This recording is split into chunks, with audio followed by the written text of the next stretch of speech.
Bonjour à tous et à tous. Bienvenue à une autre édition que nous avons aujourd'hui. Ça sera présenté par Amina Nsenga. Et le titre, en fait, de notre émission aujourd'hui s'intitule Leadership, matrimoine, puissance au masculin. Alors, nous allons entrer en détail avec les sujets qu'on a débuté la semaine passée. Et cette fois-ci, elle va nous éclairer sur certains points concernant les hommes et aussi concernant les femmes, mais tout englobant.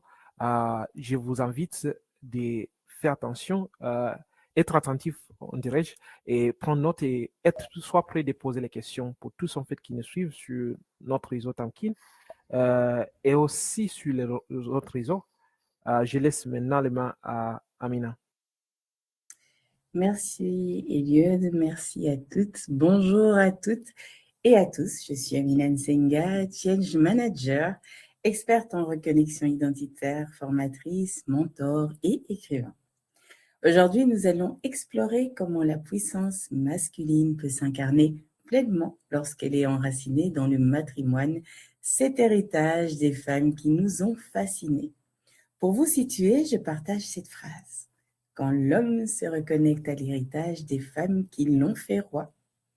Vous l'aurez bien compris, ce talk a pour thématique leadership, matrimoine, puissance au masculin.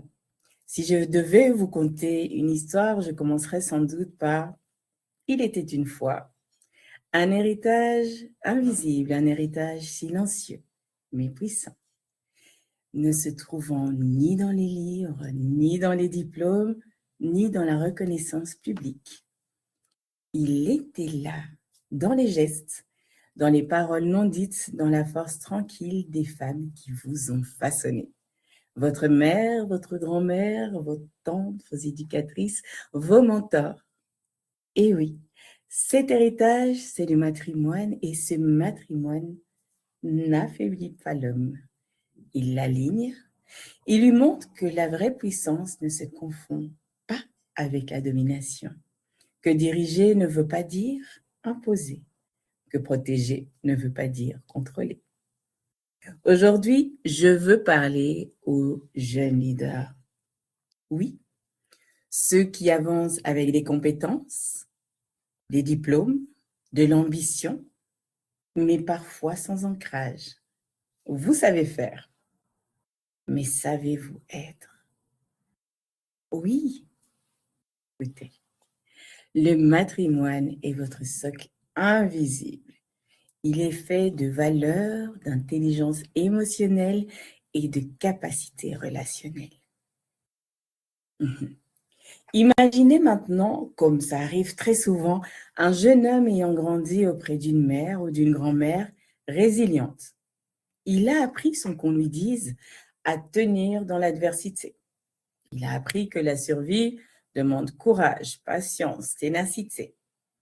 Alors, messieurs, reconnaître cet héritage et transformer la survie en leadership conscient.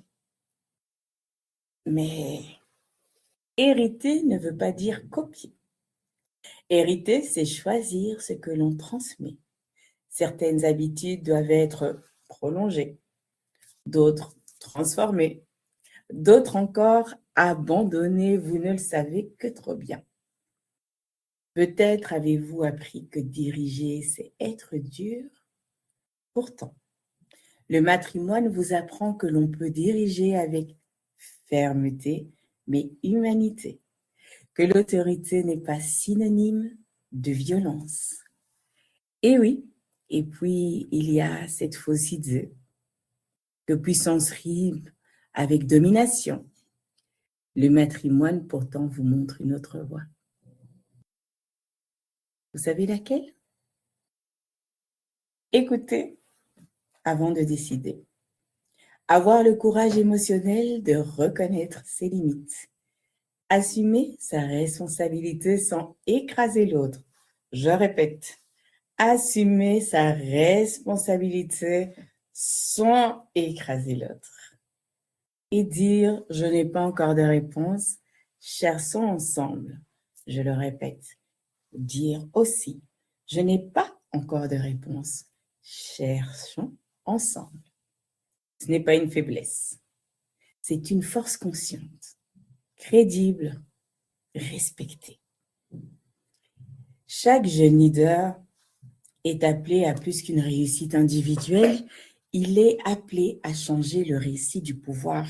Vous êtes donc appelé à changer le récit du pouvoir, à comprendre que le leadership ne consiste pas à imposer, mais à élever, à comprendre que son impact dépasse sa personne et touche tout autour de vous, tout ce qui vous entoure, vos frères, vos sœurs, le voisin, vos collègues, les étudiants qui vous entourent. Maintenant, je vais vous demander d'imaginer un atelier où chaque homme se reconnecte à son patrimoine. On commencerait sans doute par poser une question simple, mais profonde. Qu'est-ce que j'ai appris à terre en tant qu'homme? Vous écrivez, vous partagez et vous vous écoutez surtout. J'attends vos messages dans le chat. Qu'est-ce que j'ai appris à terre en tant qu'homme?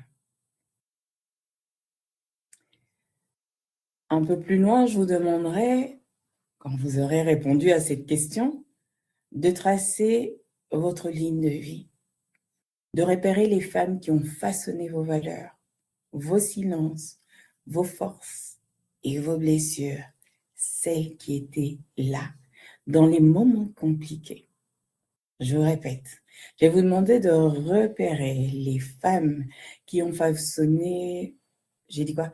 Vos valeurs, vos silences, vos forces et vos blessures. On attend, vous écrivez encore dans le chat et si vous avez des questions, n'hésitez pas. Ensuite, je pense qu'on va explorer vos polarités. Ce que vous appelez force, ce que vous avez appris à cacher, parce que vous allez prendre conscience des peurs qui vous limitent et vous allez pouvoir à ce stade vous réaligner, aligner vos pensées, votre parole et votre action. C'est ce qui est important. C'est comme ça que vous allez vous engager à être souverain dans votre leadership. Alors, est-ce qu'il y a quelqu'un qui pourrait répondre à la première question que j'ai posée? Qu'est-ce que j'ai appris à terre en tant qu'homme? Dites-moi un peu. Eliud, je vais vous demander de m'aider. Est-ce que vous pouvez juste lire? Parce que j'ai un souci avec mes lunettes. Donc, est-ce que vous pouvez m'aider à lire si quelqu'un a partagé ce qu'il a pu apprendre, ce qu'il a pu taire, enfin oui, ce qu'il a appris à terre en tant qu'homme, pardon. Actuellement, il n'y a pas de réponse en fait dans le message. Alors, je vous pose la question, Eliud. Qu'avez-vous appris à terre en tant qu'homme?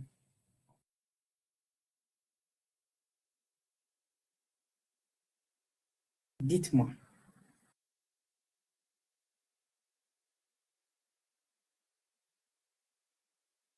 OK.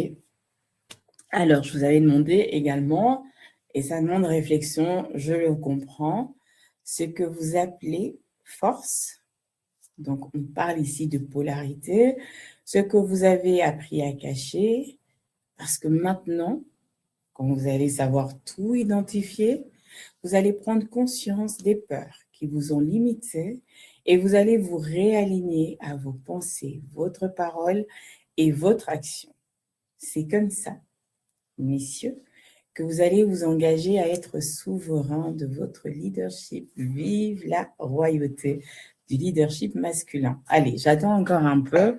Est-ce que quelqu'un peut me répondre à cette question? Qu'est-ce que vous avez appris à terre en tant qu'homme? J'attends encore un peu. Eliud, est-ce qu'il y a des réponses? De ma part, non, mais aussi dans le chat, il n'y a pas de réponse actuellement. OK, on continue. Alors, vous allez, quand vous aurez toute cette maîtrise, apprendre à élever sans dominer. Vous allez également guider sans écraser. Je répète, vous allez apprendre à élever sans dominer, à guider sans écraser. C'est ça qui est important. Et c'est ce que vous apprend finalement un leadership basé sur le matrimoine. À transmettre sans imposer, à être puissant tout en restant humain, car c'est là, dans ce mélange de puissance et de vulnérabilité, que naît le vrai leadership masculin. Il est conscient, responsable, enraciné et inspirant. Le leadership masculin, le vrai leadership qui naît du matrimoine, est un leadership conscient, responsable, enraciné et inspirant. Alors, Eliud, est-ce que ça vous parle? Est-ce que ça parle aux participants?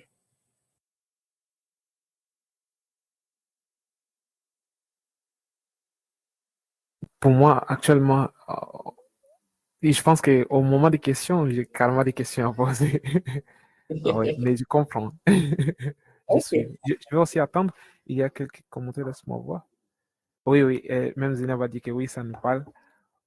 Et il y a des autres aussi qui répondent pareil pour dire que oui, ça nous parle. Ça vous parle, on continue, super. Alors, reconnaître le matrimoine, c'est devenir cet homme qui sait d'où il vient, ce qu'il porte et ce qu'il choisit de transmettre. On est OK? Reconnaître le matrimoine, c'est devenir cet homme qui sait d'où il vient, ce qu'il porte et ce qu'il choisit de transmettre. C'est donc devenir un leader capable d'élever les autres, les transformer et de créer un impact durable. C'est ainsi que le pouvoir cesse d'être peur et domination et devient courage, alignement et souveraineté intérieure. Je répète, c'est ainsi que le pouvoir cesse d'être, j'ai dit ça comment? Peur, domination et devient courage, alignement et souveraineté intérieure. Alors, maintenant, messieurs, je m'excuse, mesdames, mais vraiment, à la demande de ces messieurs, je devais vraiment me concentrer sur un partage au masculin.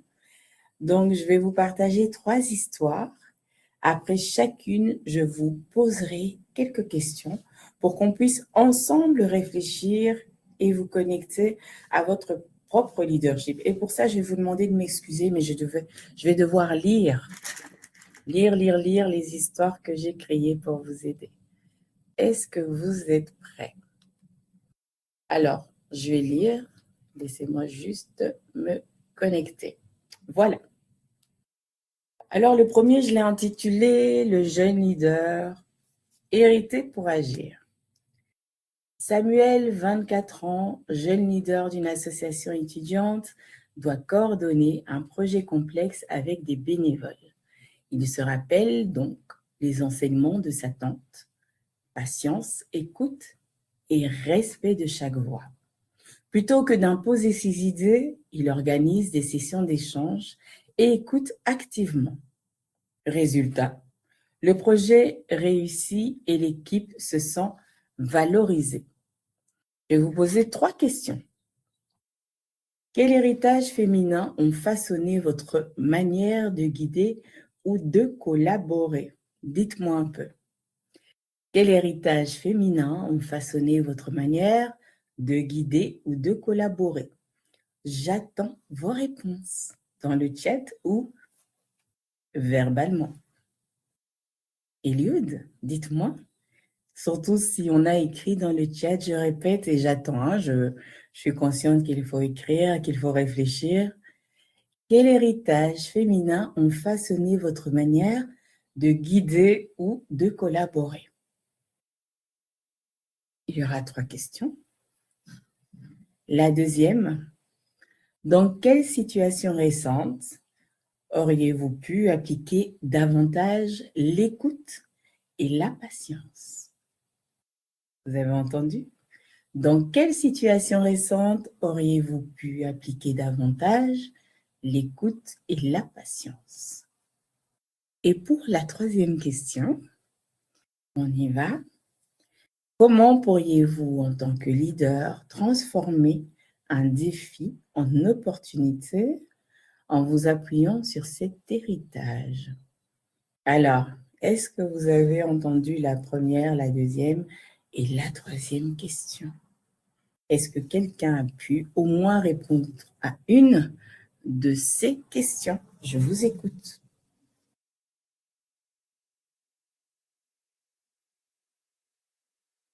Je ne peux pas vous donner que de la théorie, il va falloir qu'on échange pour que vous puissiez vous imprégner et incarner finalement ce côté matrimoine de votre leadership. Messieurs. Alors, la première question, quel héritage féminin ont façonné votre manière de guider ou de collaborer? Je vous écoute. Eliud, y a-t-il une réponse? Non, pas encore dans le chat, mais j'ai une réponse à la deuxième question. Ok, on va passer à la deuxième du coup. Dans quelle situation récente auriez-vous pu appliquer davantage l'écoute et la patience? J'écoute. Ok. Récemment, j'ai reçu un message de la part de mon ami et il m'a écrit et en fait, pas vraiment il m'a écrit, mais j'avais envoyé un message et la personne ne m'a pas répondu et ça passait quelques jours et j'avais répondu en fait mal parce que vu la personne n'a pas répondu, j'avais répondu mal et puis quand la personne s'est connectée, il m'a dit en fait que j'ai perdu mon téléphone. Et puis c'est là où j'ai compris que c'est pas tout le monde qui te laisse en fait sans répondre, qui fait ça pas exprès. Oui, j'étais dans une situation où j'avais besoin de communiquer, de transférer quelques messages et d'une réponse rapide. Mais être patient et de ne pas partir jusqu'en colère directement, en fait, euh, vu qu'on travaillait ensemble et tout cela, il n'était pas une bonne schéma, en fait, pour en diriger. Je pourrais appliquer la patience et l'écoute et penser du bien avant de juger la situation mal. Voilà, c'est un peu ce dont on a parlé dans ce que j'ai présenté au début, c'est identifier finalement les personnes qui sont autour de vous, leur mode de fonctionnement, mais surtout, vous travaillez sur votre mode de fonctionnement et faire preuve de patience parce que un leader va devoir porter pas mal de mentalité, pas mal d'opposition par moment avant de pouvoir imposer sa volonté. Pas imposer, mais je dirais laisser incarner ou en tout cas laisser les autres s'approprier une certaine vision. Parce que quand on parle de leadership, on parle de vision. Et donc, la patience est nécessaire dans tous les contextes de la vie, mais surtout quand vous êtes en train d'utiliser votre leadership. Donc oui, par rapport à ce genre de petites expériences du quotidien, vous allez voir, quand vous analysez que certaines choses, vous pouvez les faire autrement. Et ça s'applique, comme je le dis toujours, le leadership s'applique dans tous les domaines de votre vie. Il ne suffit pas de l'appliquer dans l'entrepreneuriat, mais le leadership se travaille au quotidien. Donc voilà, je vais reprendre à la troisième question, peut-être, mais toujours la première, parce qu'en fait, personne n'a répondu à la première. Et la première est, quel héritage féminin ont façonné votre manière de guider ou de collaborer? Alors, Eliud, par rapport à ce que vous venez de transmettre, la patience. La patience vient de qui? Au féminin dans votre famille ou dans votre entourage? Dites-moi un peu. Ou une autre C'est pour personne. cela que oui, j'espère une autre personne. Parce que la raison pour laquelle j'ai pas mal de questions, c'est je n'aimerais pas dévoiler mon histoire personnelle, mais l'idée c'est que les féminins n'est pas aussi présent dans ma vie. Je pense que vous voyez, c'est D'accord. ça. Alors, ok. Alors, si Ouais. moi, je parle de mon histoire, et c'est pour ça que je parle de matrimoine et que j'écris ce livre, Le duel, le duo de la Teranga, c'est que le matrimoine vient bien sûr de ce qu'on comprend, mère, grand-mère, mais il vient surtout des femmes qui ont impacté votre vie. Donc, je pourrais être votre matrimoine. Parce qu'à un moment donné dans votre parcours, j'impacte votre vie. Donc, il n'est pas de sang, le matrimoine. Il est fait de toute personne qui croise votre chemin au féminin, qui impacte votre vie et qui vous permettent de vous relever. Alors, si on part de cette compréhension, de cette définition, dites-moi, du coup, qui vous a inspiré. Je n'aimerais pas mentir parce que, comme je suis en train de dire, et la raison pour laquelle j'ai aussi, on peut dire, des problèmes sur la patience et l'attente, c'est. Je ne peux pas citer pour dire que c'est cette personne-là, sans se sentir comme si je ne suis pas en train de mentir. C'est ça, en fait, les problèmes. Ça Et peut être un... c'est pour cela, Mhm. je pense que je ne maîtrise pas plutôt cet aspect. Et c'est pour ça, en fait, j'étais vraiment content quand j'ai anticipé vraiment de participer à ce discours, vu que je pourrais remarquer qu'il y a tellement de choses, en fait, qui manquent et comment pourrons-nous combler cette manque et régler cela, en fait. Et je pense que s'il y a d'autres personnes qui peuvent participer, ça nous serait du mieux. D'accord. Est-ce qu'il y a un message? Parce que sinon, je vais partir de moi. Non, en Ah, fait, il n'y a pas de message. d'accord. Tout le monde est en attente, du coup. Alors, je vais partir de moi qui n'ai pas forcément grandi dans une famille classique, qui a été trimballée de famille à institution, d'institution, à vivre très, très vite et très jeune seule, à 14 ans. Et donc, quelque part, le contexte maman et papa à la maison, je ne l'ai pas. Ou je l'ai eu très peu et pas assez longtemps pour dire que c'est ma base. Pourtant, dans mon parcours de vie, j'ai eu à croiser des femmes de différents univers, dans différentes sphères, que ce soit les parents de mes amis, que ce soit des femmes sur mon parcours, un professeur. Je pense qu'on a tous eu un moment, au moins une fois dans notre vie, un professeur au féminin, un entraîneur dans le sport, un coach, un mentor, peu importe. Et il y a eu ces personnes qui ont croisé mon parcours de vie. Et là, je m'arrête vraiment à tout ce qui sont les femmes. Et ces femmes m'ont transmis des choses que je me suis permise d'incarner, que je me suis réappropriées. Et bien sûr, je ne les ai pas copiées, mais j'ai décidé de les mettre à ma sauce, à moi. Et donc, c'est par rapport à ces personnes que j'ai croisées sur ma route que je peux dire qu'en étant cet enfant isolé, j'ai pu concevoir, construire et bâtir mon matrimoine en fonction de mon histoire. Parce que certes, je savais qu'on allait arriver à ce moment où, et j'ai dû faire ce parcours quand je n'ai pas grandi avec une maman, où ma maman est décédée, où je ne connais pas ma maman, je ne connais pas mon papa. J'ai grandi pendant 18 ans sans savoir qui était mon père, sans savoir qui était ma mère. Et donc, toutes ces questions, je les ai eues, je les ai affrontées, je les ai mises sous le tapis. Et j'ai décidé un jour d'y faire face, euh, pas parce que j'ai eu l'honneur, la chance de connaître mes parents, mais parce que au-delà de tout ça, il fallait faire place à la douleur qui va ressurgir, à toutes ces blessures qui ont été construites lors de leur absence. Et donc voilà, c'est pour ça que je vous dis que ce n'est pas parce que vous n'êtes pas issu d'une famille nucléaire comme on entend maman et papa que vous ne pouvez pas avoir un matrimoine.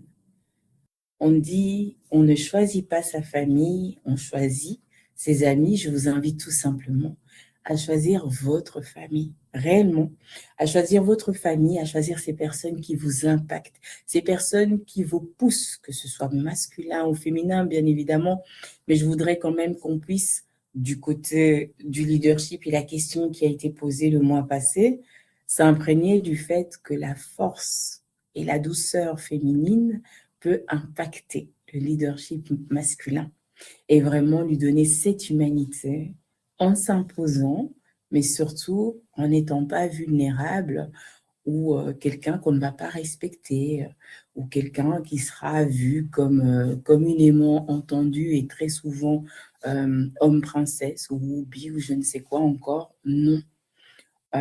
Prendre de son matrimoine, prendre ce côté féminin ne veut pas dire que vous n'êtes pas un homme. Homme comme femme, nous sommes nés du ventre d'une femme. Et donc, cette part, nous l'avons, parce qu'à un moment donné, on est passé par ses entrailles.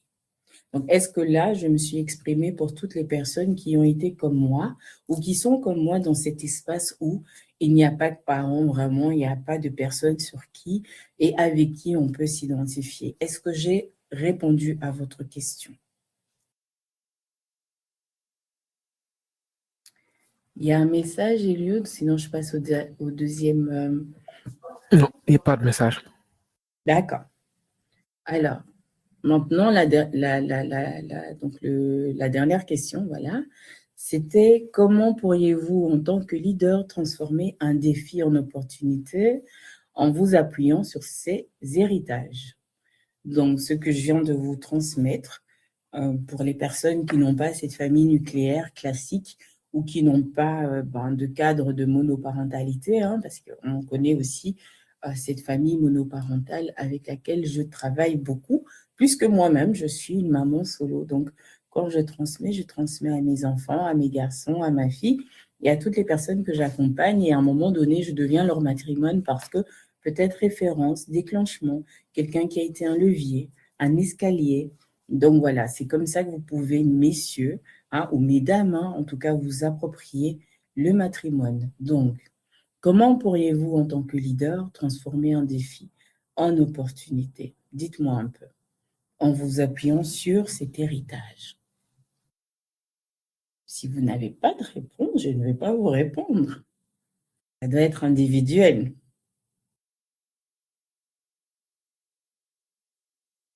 En tout cas, on va passer au deuxième texte et je reviendrai à cette question après. L'entrepreneur, j'ai appelé puissance enracinée dans l'héritage. Alain dirige une PME lorsqu'un partenariat se complique.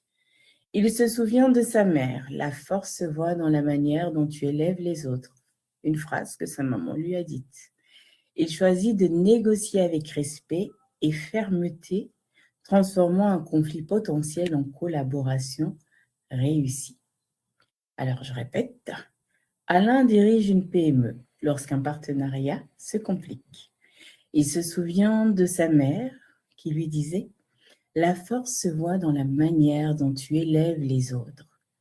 Il choisira donc de négocier avec respect et fermeté, transformant un conflit en potentielle collaboration réussie. Derrière cela, 3 questions. Avez-vous déjà été tenté de réagir par autorité ou colère? Que serait-il passé si vous aviez choisi une posture enracinée dans vos valeurs? Alors, autorité et colère, voilà. Est-ce que dans une problématique, vous avez déjà été cet homme qui élève la voix et qui est en colère, donc qui fait peur quelque part, qui est impressionnant, qui déstabilise l'autre, qui crée ce climat d'insécurité? Est-ce que vous avez déjà été cette personne qui très naturellement pratique ce genre de comportement, comment dirais-je, ou en tout cas développe ce genre de comportement à partir du moment où il est contrarié? Et si on met en exergue ce que je vous ai transmis par rapport à votre matrimoine, et encore une fois, qu'il vient de n'importe quelle femme qui a croisé votre chemin, en fonction de ce que vous avez pu entendre auprès de celle-ci ou celle-là, est-ce que vous pensez que ce genre de comportement aurait pu être évité et tout à fait être proposé d'une autre façon pour finir par être gagnant dans ce que vous proposez à l'autre? Je vous pose cette question, j'attends votre réponse.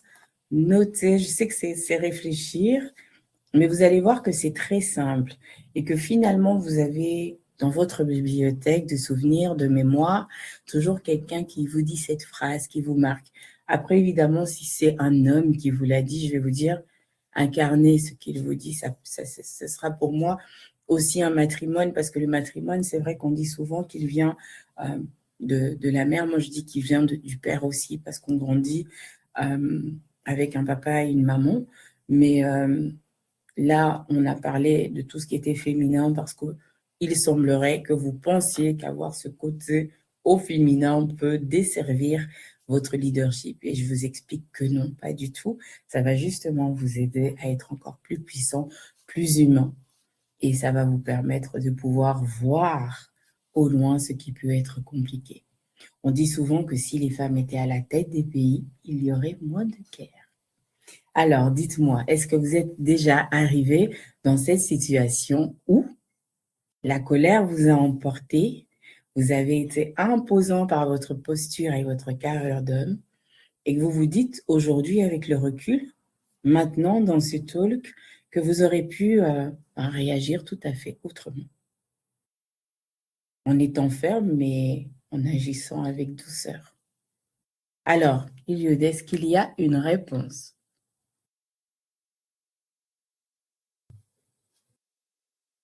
Dans le chat, il n'y a pas, mais comme je vous avais dit de ma part, je pense que ça, c'est le cas souvent. Et pas juste rarement, mais souvent. Alors, j'ai hâte de connaître en fait la réponse à comment on gère ça. Comment on gère ça? Ok. Alors, comment on gère? Qu'est-ce qu'apporte la colère en général? Un accident, ce comportement quand on est dans ce cadre. Là, on parle d'un cadre du travail, donc il est dans une société. Vous avez tous eu quelqu'un qui crie, un prof qui crie, là, un prof qui est un peu nerveux, un collègue, un supérieur, un directeur qui est nerveux et qui est toujours en train de s'imposer, ou tout simplement, même dans un groupe d'amis, cette personne qui est toujours en train de...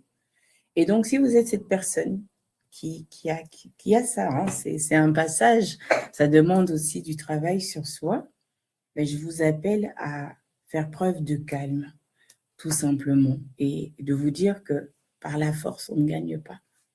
C'est pour ça que les guerres sont infinies. Force contre force, ça ne fonctionne pas. Il faut toujours équilibrer le feu avec l'eau. Donc, si vous êtes quelqu'un qui est élément de feu, apprenez tout doucement à mettre de l'eau dans votre rage. Apprenez tout doucement à faire preuve de patience, à pouvoir prendre le temps d'identifier la problématique et de pouvoir, du coup, même si vous parlez avec fermeté, avec autorité, mettre de l'humanité et de la douceur dans vos propos. C'est pas parce que vous êtes quelqu'un qui est positif, qui a un petit peu une certaine douceur dans ce qu'il va mettre, que vous n'êtes pas quelqu'un qui va avoir de l'autorité sur l'autre. L'autorité ne se transmet pas juste par le cri, juste par le fait de rabaisser l'autre, juste par l'agressivité. L'autorité va pouvoir se transmettre tout simplement par la douceur ou le calme que vous allez utiliser dans la transmission des informations. Donc vraiment, c'est le calme de votre voix qui peut parler avec autorité, qui va vous permettre de décompter des problématiques. Est-ce que j'ai répondu à votre question? À tous, parce que je pense que vous avez tous un petit peu cette question. Oui. Oui? Ok, super. Alors, je continue. Alors, pour vous, selon vous, quelle valeur héritée des femmes de votre vie pourrait guider vos décisions difficiles? Ça va? Lève-toi. Ah, ma fille est tombée dans les escaliers. Va t'asseoir, je suis occupée, c'est fort. Quelle valeur héritée des femmes de votre vie pourrait guider vos décisions difficiles?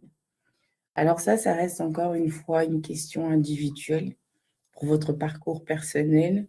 Moi, je dirais que les valeurs que j'ai héritées des femmes qui ont traversé ma vie, dans les moments difficiles, je dirais que je regarde la personne qui a eu un parcours difficile, c'est pas forcément du conflit, ça peut être par la maladie. Et très souvent, vous voyez que les personnes les plus impactées, quand elles ont réussi à dominer, je vais rallumer le téléphone parce que sinon je ne pourrais pas lire les autres questions, quand elles ont su dominer la difficulté, les blessures, eh ben, elles ont ce recul par rapport aux choses. Donc, moi, je dirais que les valeurs que j'ai reçues, c'est prendre de la hauteur, réellement.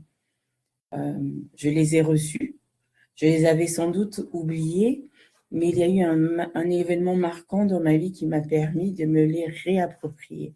Et donc, je me suis dit que c'était moi qui avais trouvé ce chemin, mais au final, quand je fouille, je me dis que oui, c'est quelque chose que j'avais vu, qu'on ne m'a pas forcément transmis. Je l'avais vu, je me le suis approprié et je l'ai incarné à ma façon. Donc, la réponse, quelque part, il n'y a pas de mauvaise ou de bonne réponse. C'est vraiment un écho à votre parcours personnel et de vous dire qu'à un moment donné, vous regardez la personne sur votre parcours qui a eu le plus dur et qui était encore debout. Et à travers la façon dont elle a continué à avancer, et encore une fois, si vous n'avez pas la possibilité de nommer une femme, si vous n'aviez vraiment pas d'univers au féminin autour de vous, regardez l'homme qui s'est relevé. Parce que cet homme s'est relevé parce qu'il a vu aussi des femmes se relever. Il a eu ça à un moment donné dans son parcours. Donc, si réellement vous n'avez pas de femmes autour de vous, regardez que ce soit dans les films, dans l'histoire des guerrières africaines, parce que là, on parle de l'Afrique.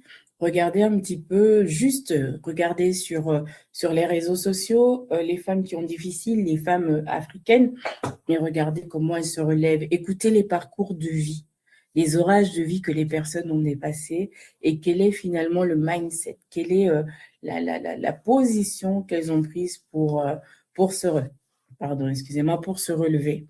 Donc, c'est de là que vous pourrez puiser finalement ces petits tips, ces clés pour pouvoir à votre tour les incarner et vous les approprier et puis les développer selon la personne que vous êtes. Mais si c'est la nervosité, vous allez devoir travailler et apprendre à être calme. Et le calme passe évidemment par la maîtrise de la patience. Donc voilà, ça c'est pour cette réponse. Alors, comment pouvez-vous inspirer vos collègues ou collaborateurs sans imposer votre pouvoir?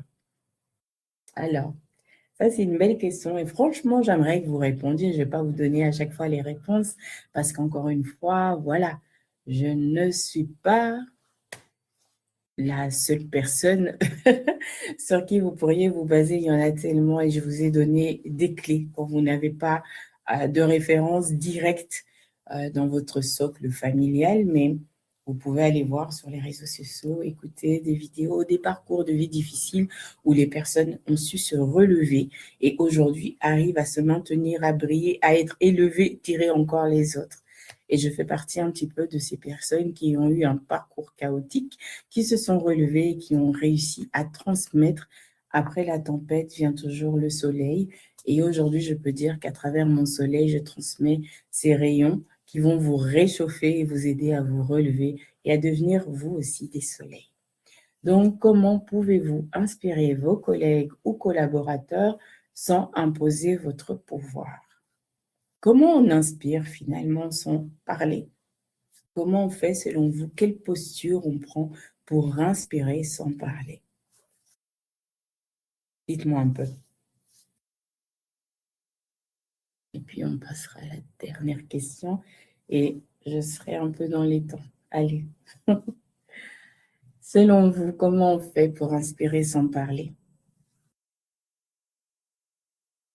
Vous voulez vraiment que je réponde à tout? Ok.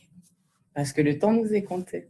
Alors, je vous dirais qu'inspirer sans parler, c'est finalement avoir ces clés. Si vous êtes une personne nerveuse, si vous êtes cette personne qui est en colère, vous allez à un moment donné travailler sur vous-même et les gens vont voir que vous faites des efforts et que vous avancez. Si vous êtes une personne déterminée, que vous tombez, vous vous relevez, vous tombez, vous vous relevez, vous ne transmettez pas verbalement, mais vous le faites par votre conduite, vous le faites par votre position de vie et c'est ça qui est important. On dit les personnes sont résilientes. On parle beaucoup de résilience dans le domaine du leadership et moi je dis être authentique, résilient, comment dirais-je, avoir un but à atteindre et coûte que coûte, foncer. Même si c'est difficile, même si ça prend du temps, même si à un moment ça se ralentit, vous continuez. Et ça, ce sont des leçons de vie qu'on n'incarne pas par le verbal, mais juste par son savoir-faire ou son savoir-être, tout simplement par vos actions. Le leadership aussi se transmet par les actions et pas forcément de façon verbale. Du coup, alors, je vais vous lire du coup le troisième texte. Il est déjà 43, 2 minutes. Bon, on va un peu dépasser. Alors, le papa solo, je vais le faire parce que moi, je travaille la monoparentalité et que je pense que finalement, il y a toutes sortes de publics ici réunis avec nous. Alors, Marc est papa solo, il accompagne ses enfants après l'école. Il partage l'histoire de sa grand-mère et ses valeurs de courage et de résilience. C'est ce dont je vous ai parlé un peu plus tôt. Dans ses gestes et paroles, il transmet un matrimoine vivant à ses enfants, montrant qu'un homme peut être à la fois puissant, tendre et responsable. C'est ce dont je vous parlais plus tôt. Donc, on parle d'un homme ici qui éduque, qui élève seul ses enfants. Alors, la maman peut être présente, mais elle peut être aussi absente, elle peut être décédée. Et donc, quelque part, la seule référence dans le socle familial, dans la cellule familiale, c'est le papa. Et un papa doit jongler comme la maman le fait, mais le papa doit jongler entre papa et maman. Donc, c'est-à-dire qu'il ne va pas se transformer en maman, mais il va aussi faire ressortir son côté un peu plus doux qu'à la normale pour pouvoir transmettre des choses à ses enfants. Et d'où il va puiser finalement ce savoir-être, il va le puiser dans ce qu'il a eu auparavant, dans ses profils au féminin qui l'ont accompagné. Et ça ne l'empêche pas, comme je vous l'ai dit, comme je l'ai écrit, d'être puissant, tendre et responsable, puissant par l'autorité qu'un papa, en tant qu'homme, montre à ses enfants, tendre parce qu'il aura ce côté de la femme, de la maman, quelque part, de la grand-mère, ou en tout cas de celle qui lui a transmis ça, la tendresse, c'est un mot féminin, on se base là-dessus, ce sera plus facile. Et puis responsable, parce que la responsabilité est de savoir trancher entre douceur et responsabilité. Donc, même si ça fait mal au cœur à un moment donné, il faut imposer son autorité, c'est-à-dire qu'il faut punir s'il faut, il faut ramener à l'ordre s'il faut, même si ça fait mal au cœur, il faut rester fort, mais trouver une façon de l'autre côté de pouvoir transmettre tout ça avec douceur dans les explications qui suivront l'incident. Alors, par rapport à ceci, je vous poserai cette question. Dans quelle situation votre rôle de modèle masculin peut-il inspirer plutôt que dominer? J'aimerais que vous puissiez vous dire, je deviens ce papa qui est seul avec ses enfants et de quelle manière je peux inspirer mes enfants, voilà, sans dominer, oui, sans les dominer. Donc, comment je peux transmettre mon autorité en restant doux. Mais, vous savez, la voix du papa, on l'entend une fois et c'est bon. Mais souvent, les papas terrorisent. Les papas, on ne discute pas, on écoute seulement et on fait. Maintenant, comment un papa peut ne pas rompre du coup la communication, imposer sa volonté sans pour autant vous traumatiser? Je vais vous demander de réfléchir parce que comme on n'a pas de temps, je vais passer à la dernière question. Comme ça, je ne sais pas si on peut terminer du coup à 16 heures. Vous avez encore le temps de poser d'autres questions. Comment votre leadership pourrait-il refléter l'héritage des femmes qui vous ont façonné? Finalement, c'est un peu la dernière question que je vous aurais posée. Comment votre leadership pourrait-il refléter l'héritage des femmes qui vous ont façonné? Parce que pour moi, je suis un pare-choc de différentes femmes qui ont parcouru ma vie et les hommes aussi. Mais en tout cas, si je parle de matrimoine, je commence par la femme et je vais m'attacher à ça. Le matrimoine au féminin, comme je dirais, le matrimoine au masculin. En tout cas, pour moi, chaque récit illustre dans différents domaines, en tout cas dans différentes situations, que la puissance masculine ne se mesure pas à la domination. Non. Mais vous avez, messieurs, cette capacité d'inspirer, d'élever et de transmettre dans la douceur, avec fermeté et autorité, sans pour autant nous traumatiser, traumatiser la personne en face de vous, vos enfants, votre épouse, ou peu importe, toutes les personnes qui seront amenées à être à un moment donné sous vos commandements, sous votre responsabilité, j'ai parlé. Et on peut être responsable de ses amis en étant ami. Vous allez chercher vos amis en voiture, vous allez en soirée, vous êtes la personne qui est responsable et vos amis sont sous votre responsabilité puisque c'est vous qui avez le volant. Donc, on ne parle pas forcément d'être un papa, d'être un patron dans cette question d'autorité, mais il est question de la responsabilité. C'est surtout ça que vous devez entendre dans le leadership, c'est cette question de responsabilité. Alors, je vais vous demander encore une fois de prendre un moment pour réfléchir et vous poser la question. Et je pense que si c'est nécessaire, on fera encore un autre talk en 2026 pour que vous posiez des actions concrètes. Et ces actions concrètes, vous pouvez les commencer aujourd'hui pour incarner ce leadership enraciné dans le matrimoine, bien évidemment. Alors, je vous demande vraiment de prendre un moment pour réfléchir, de penser à tout ce qui a été dit en amont et voilà, de créer une action immédiate, directe, là, tout de suite, en sortant de ce talk ou à partir de demain. Je pourrais vous demander aussi d'écrire une phrase, pas un mantra, mais peut-être ou pourquoi pas. Mais en tout cas, je vous dirais une phrase comme à partir d'aujourd'hui, je choisis de transmettre. Et donc, à partir d'aujourd'hui, je choisis de transmettre, c'est pas forcément je deviens un professeur. Je choisis de transmettre, donc d'être dans la communication, la personne qui transmet, mais qui comment dirais-je, qui transmet avec douceur. Donc, quand on veut transmettre, on veut que la personne puisse écouter, mais surtout entendre. Donc, pour transmettre quelque chose, on ne va pas être juste écouté. Vous savez, un parent qui crie, on écoute. Mais est-ce qu'on entend réellement sa demande? Je ne pense pas. Donc, finalement, dans votre façon de communiquer, il faudra transmettre. À partir d'aujourd'hui, je choisis de transmettre pour qu'on puisse ne pas m'écouter, mais surtout m'entendre. Donc, dans votre démarche aujourd'hui, trouvez les astuces pour pouvoir transmettre, faire une demande, mais une demande de façon à ce que ça puisse toucher la personne qui est en face de vous, qu'elle soit en colère, qu'elle soit triste, qu'elle soit amoureuse. Je parle aussi de votre leadership pour les relations amoureuses, monsieur, pourquoi pas.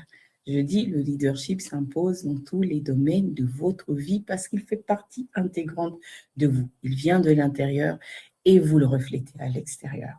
Donc, tout ce que je peux vous dire, c'est de faire ce choix aujourd'hui, de poser des actions concrètes pour incarner ce leadership enraciné dans votre matrimoine, en tout cas pour ce qui est de ma partie théorique, semi-pratique. J'ai essayé de vous tirer aujourd'hui, vous êtes un peu timide, par contre vous êtes présent. On est en fin d'année, je le comprends bien, donc si vous avez des questions, je suis encore là pour y répondre. J'espère en tout cas que si je vous ai donné des tips, des clés, je vous ai apporté une autre compréhension de ces matrimoines dont nous avons eu à parler, à explorer le talk passé et qu'aujourd'hui, messieurs, sur cette question de matrimoine au masculin, vous avez pu en tout cas vous positionner et vous dire qu'aujourd'hui, même si vous prenez ces tips qui vous ont été transmis très naturellement, pas forcément verbalement, à travers les femmes qui ont traversé votre parcours de vie, ça ne vous rend pas vulnérable devant le reste du monde, mais plutôt humain, tout simplement. Donc, j'attends vos questions, vos commentaires et je me ferai vraiment un plaisir de vous répondre.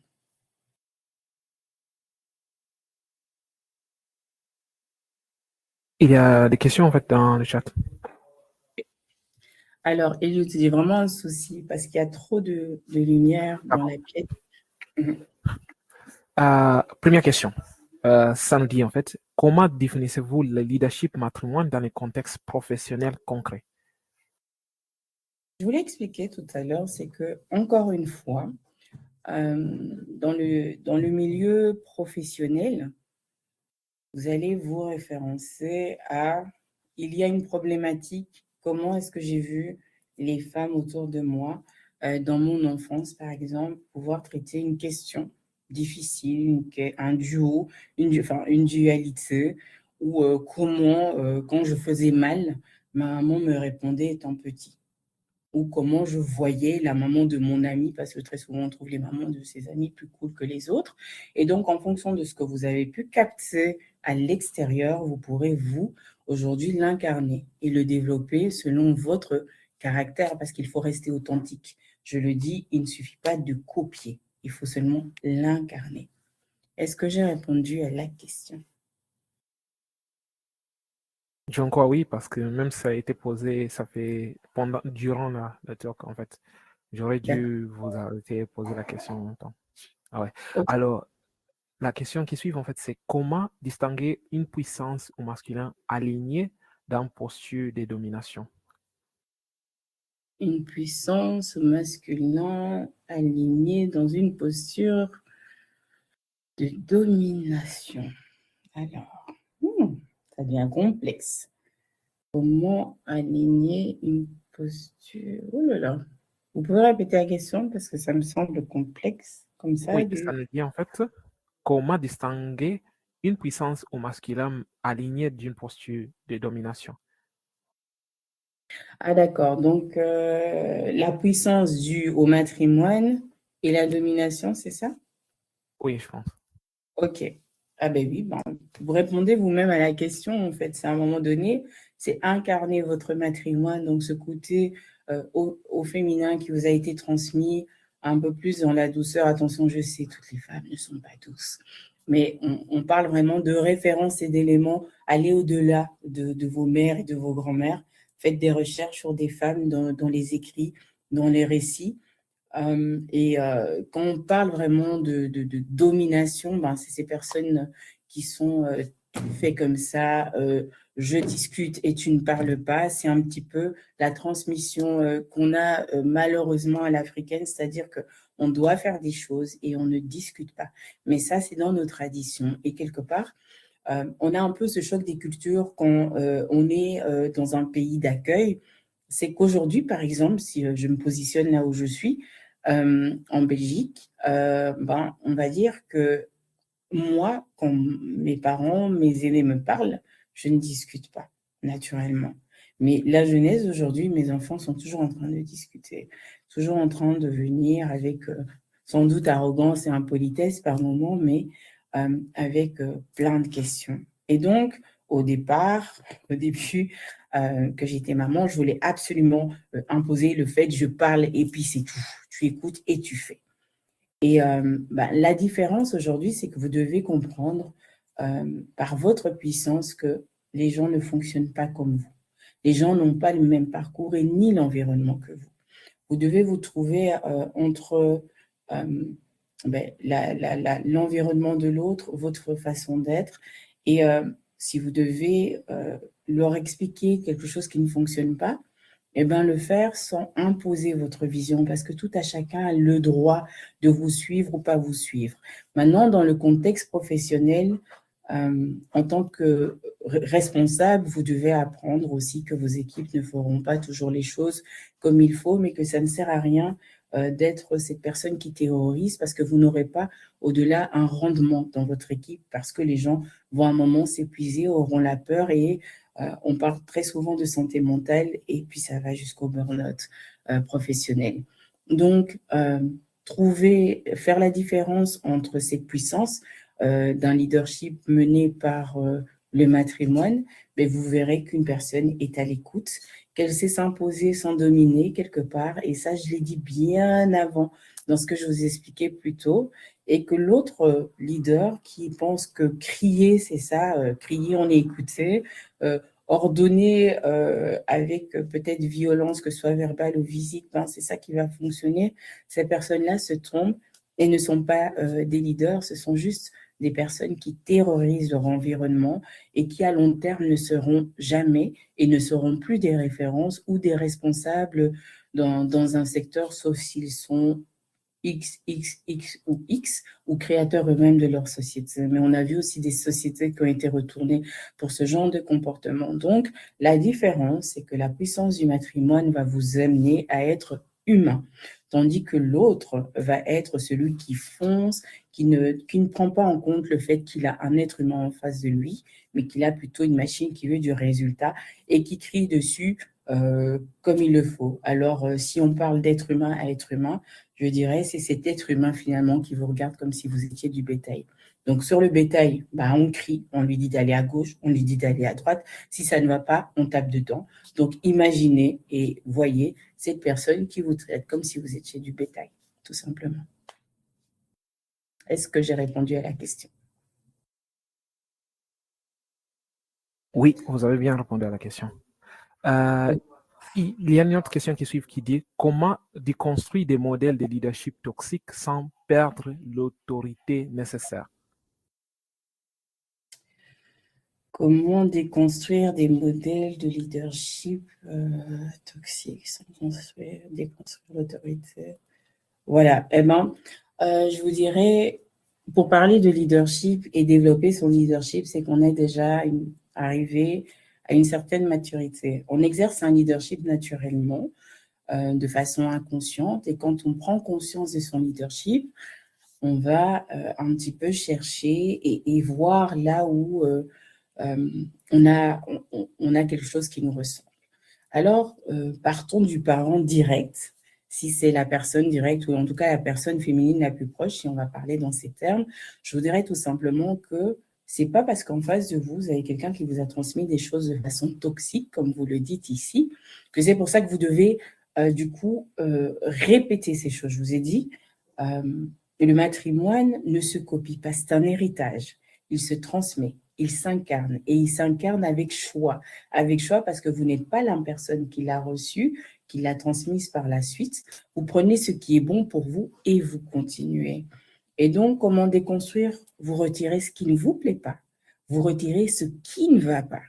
Et quelque part, vous le remplacerez par quelque chose que vous allez trouver ailleurs, à travers une personnalité publique, à travers un mentor, à travers, je ne sais pas, il y a tellement de personnes qui sont positives. Encore une fois, je vous dis, regardez les parcours de vie où les personnes se relèvent et donc prenez ce qui est à prendre sans pour autant copier la personne.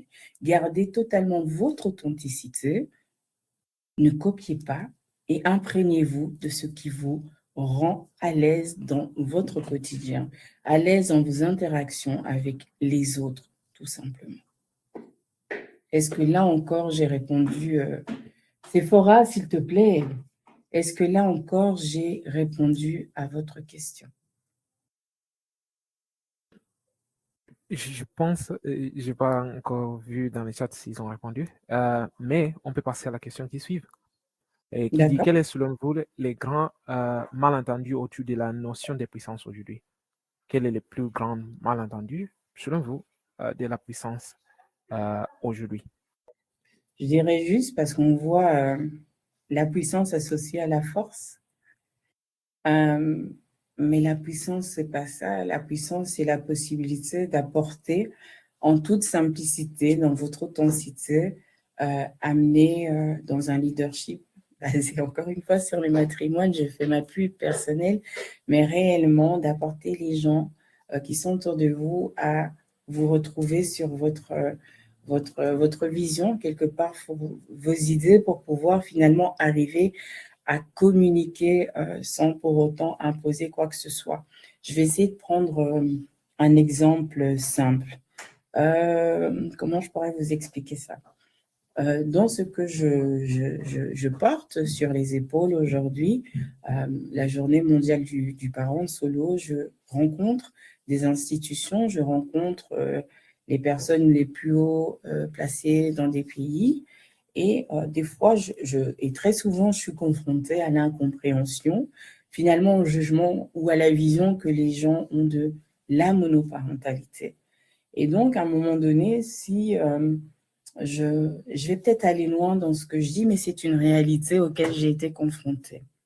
Si on parle aujourd'hui du Vatican, je vais vers le pape pour lui parler de cette problématique de la monoparentalité.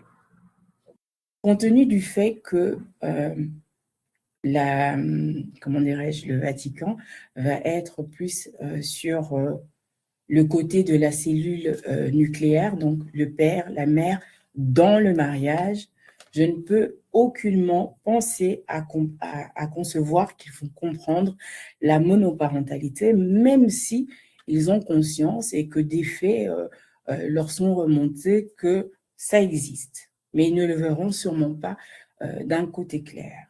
Quelle serait, selon vous, l'attitude que je dois prendre? Ben, à ce moment-là, je fais preuve de stratégie, un peu de politique.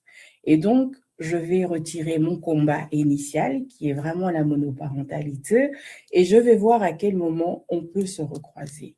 Et je pense que là où on peut se croiser, et c'est pour dans différents domaines, mais là, on parlera juste de la sécurité de l'enfant. Et donc, je ne peux absolument pas partir devant ce genre de public, et cela et d'autres, en parlant de la monoparentalité, mais en parlant de la sécurité des enfants. Et là, on peut communiquer. Et là, finalement, quand je parle de Journée mondiale du parent solo, c'est défendre et faire appliquer les droits du parent solo et ceux de ses enfants. Donc, si ce n'est pas celui du parent, j'aurai le droit de défendre les enfants. Et donc, c'est vous amener à trouver un terrain où vous parlez la même langue avec la personne qui est en face de vous. Et à partir du moment où vous parlez la même langue, ben forcément, vous arrivez à communiquer tout simplement. Donc, j'ai pris mon domaine précis parce que c'est plus facile pour moi de vous l'expliquer. Mais je pourrais prendre autre chose, mais ça ne me vient pas à l'esprit tout de suite. Mais c'est vraiment pour vous dire que quand vous ne pouvez pas trouver directement un ancrage qui va vous unir avec une personne dans un échange direct, pensez tout simplement à ce qui peut vous unir. Et par cette brèche, pour pouvoir vous faire comprendre votre vision ou vous adapter à ce que la personne porte pour que vous puissiez porter alors une communication ensemble, en paix et sans être des ennemis, pas forcément des amis, mais des personnes qui se comprennent tout simplement. Est-ce que là encore, j'ai pu comprendre à votre question du coup? Est-ce que j'ai bien compris? Est-ce que j'ai bien répondu? Est-ce que je vous ai éclairé? Oui, sur cette partie, sur cette question, ils ont répondu que oui, vous avez bien répondu. Alors, il y a une dernière question au micro, c'est qui est la suivante. Vu tout ce qu'on a discuté, quand on regarde autour de nous, nous allons trouver en fait que la force, c'est ça ce qui domine comme étant, comment dire, en majorité des cas. En fait, j'aimerais vous demander si vraiment la matrimoine au sens masculin, est-ce que il y a un exemple de quelqu'un qui a utilisé ça pour réussir? Parce que si on regarde la force, si on regarde Donald Trump, on regarde presque tous les leaders du monde, ils utilisent plutôt la force. Et c'est ça ce qui nous émulons comme étant les hommes qui cherchent les succès. Et ils nous disent en fait, il faut être comme eux, et si nous les regardons, ils ne sont pas sympas, on peut dire. Alors, y D'accord. a-t-il des exemples de personnes qui ont pu réussir à ce stade, euh, être des milliardaires ou bien être de grands hommes en utilisant cette méthode? Alors, directement comme ça, vous donner un nom, je ne pourrais pas. Je vous dirais tout simplement que la jeunesse que vous êtes incarne le changement. S'il y a des personnes qui ont sans doute réussi dans ce domaine, ce sont des personnes qui, à un moment donné, ont incarné ce matrimoine qui leur a permis de déléguer et de transmettre aux autres, tout simplement. Partons du principe que les tout grands, les tout puissants dont vous parlez ont plusieurs choses à penser en fonction du temps qu'ils ont pour dormir ou l'impact du stress qu'ils ont par rapport à ce qu'ils font. Ils ne vont pas forcément toujours être bienveillants quand ils sont en face de vous. Et donc, je pense que ce que l'on connaît du leadership n'est plus à interpréter comme un leader, en fait. C'est juste une personne qui commande, un manager, qui veut du résultat et on y va, on ne réfléchit pas. Un leader, par contre, c'est une personne qui, même si dans un premier temps, il n'y a pas de résultat, va continuer à pousser et encourager son équipe pour pouvoir atteindre la vision qu'il est. Le manager fonce directement. Le leader pousse son équipe, lui donne des clés pour qu'il puisse avancer. Et ça, c'est la différence. Donc, si vous devez faire la différence entre les personnes dont vous parlez et ceux que vous allez incarner, ceux que vous êtes dans la suite des leaders ou du leadership que l'on connaît, ben, à la différence de ceux qui n'ont peut-être pas eu cette conscience ou un jour personne ne leur a dit qu'ils peuvent exercer une puissance autrement que par la force, ben, c'est dommage. Mais vous, vous devez le faire autrement et vous serez reconnu en tant que tel, en tant que leader et non des managers. Donc, on ne confond pas le manager et le leader. Et donc, les personnes dont vous parlez sont pour moi des managers. Je parle vraiment pour moi. Je transmets ma vision et je vous aide finalement à l'utiliser à votre niveau dans votre vie. Et prenez ce que vous avez à prendre. Ne prenez pas tout, ne copiez pas. Prenez ce qui est nécessaire pour vous. Mais un leader n'impose pas. Il laisse l'autre incarner sa vision et le faire de façon authentique, en écho avec ce que lui ressemble. Un manager ne vous laisse pas le droit. Il doit avoir du résultat. Et pour ça, s'il doit être agressif, s'il doit être verbalement méchant, qui quelque part vous donne vraiment ce sentiment de perdre confiance en vous, pour moi, ce n'est pas un leader. C'est un manager, tout simplement. Donc, gardez à cet esprit, moi, c'est comme ça que j'ai fonctionné, d'identifier le manager qui a juste un objectif à atteindre et le leader qui va vous accompagner. Il a également cet objectif à atteindre, mais il va vous donner des clés pour pouvoir avancer. Il transmet une vision, il transmet des clés pour qu'ensemble, vous puissiez, nous puissions atteindre un objectif. Est-ce que j'ai répondu à la question?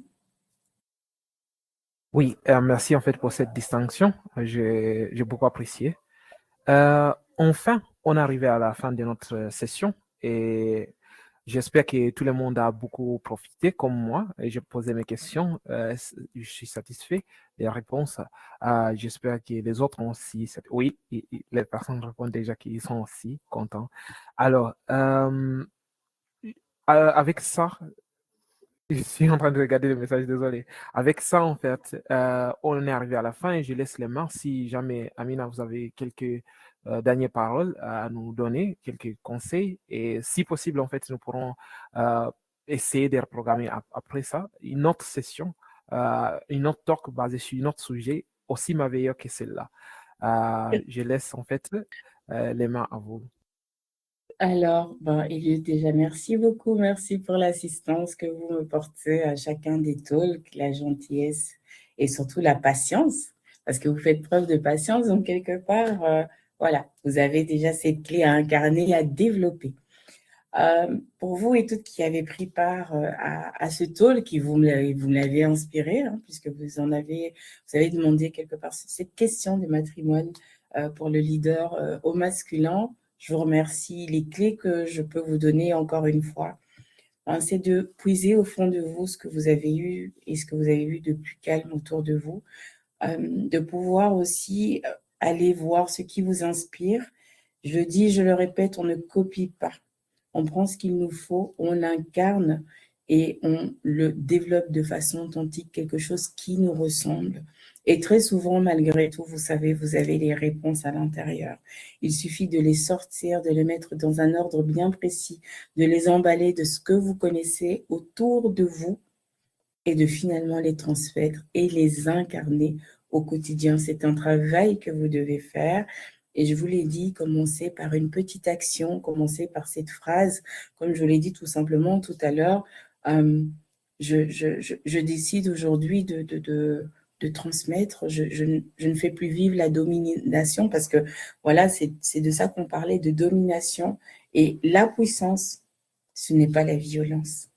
La puissance, c'est l'écoute, c'est l'humanité, c'est la douceur, mais douceur n'empêche pas fermeté. Donc, faites des recherches autour de vous, puisez dans ce que vous avez dans votre environnement direct et plus lointain, et prenez juste, faites votre shopping en fait. Prenez ce que vous aimez, même si, on va dire, votre maman vous fait du pondou tous les jours, le jour où vous êtes chez vous, Vous n'êtes pas obligé de faire du pondou. Par contre, vous avez la recette, vous la faites, ou vous demanderez à votre épouse de faire du pondou pour vos enfants, même si vous n'avez pas envie d'en manger, mais ça ne vous empêche pas pour autant de vivre à côté de ce pondou. Mais vous n'allez plus vous obliger à l'avaler. Donc, c'est un peu ça. C'est-à-dire que vous pouvez avoir conscience de ce qui se passe.